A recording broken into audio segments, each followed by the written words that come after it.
30 अगस्त 2025 को मध्य प्रदेश के मुख्यमंत्री डॉक्टर मोहन यादव ने ग्वालियर में आयोजित रीजनल टूरिज्म कॉन्क्लेव के अवसर पर पत्रकारों को संबोधित करते हुए कहा कि प्रदेश में पर्यटन और रोजगार आधारित उद्योगों को बढ़ावा देने के लिए सरकार ठोस कदम उठा रही है। मुख्यमंत्री ने कहा कि रीजनल कॉन्क्लेव की श्रृंखला में पहले रीवा में आयोजन किया, अब ग्वालियर बेल्ट को चुना है।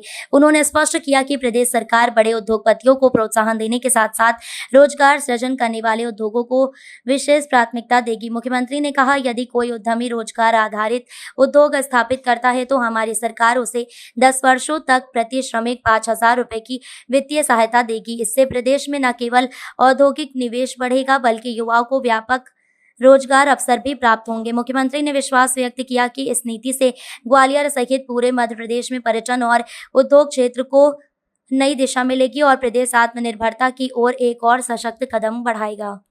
यशस्वी प्रधानमंत्री श्रीमान नरेंद्र मोदी जी के नेतृत्व में आत्मनिर्भर और स्वदेशी का अभियान जो चल रहा है, उसी सिलसिले में हमारी सरकार लगातार काम कर रही है।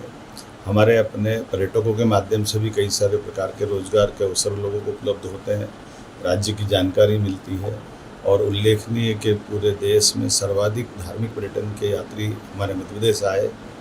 ऐसे में हम हर क्षेत्र के लिए समान रूप से काम कर रहे हैं। मुझे प्रसन्नता है, आज हम जब अपने चंबल अंचल के लिए जब मैं टूरिज्म कॉन्क्लेव की करने की बात कर रहा हूँ, उसके पहले हमने रीवा में की थी, उसके बाद धार्मिक पर्यटन को बढ़ावा देने के लिए उज्जैन में की थी।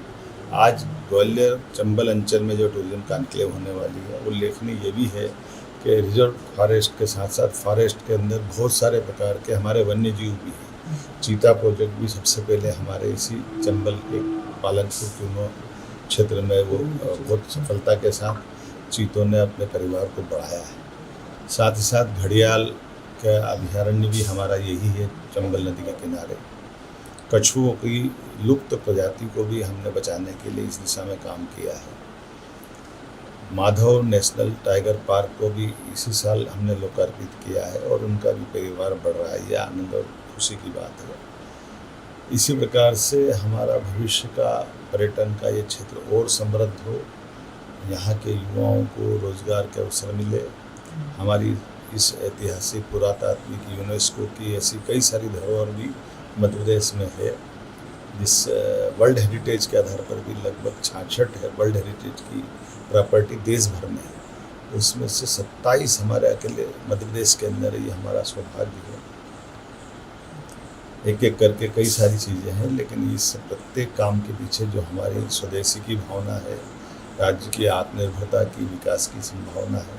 ऐसे में हमारे माननीय केंद्रीय मंत्री श्रीमान ज्योतिरादित्य सिंधिया जी, हमारे पूर्व कृषि मंत्री और वर्तमान विधानसभा अध्यक्ष नरेंद्र सिंह तोमर जी, हमारे प्रभारी मंत्री तुलसीराम सिलावट जी, स्थानीय मंत्री, सारे माननीय सांसद विधायक, सबके साथ हम अपने आज इंडस्ट्री कॉन्क्लेव में शामिल होकर के इस पर्यटन के क्षेत्र में बड़ी संभावना पर हम काम करेंगे।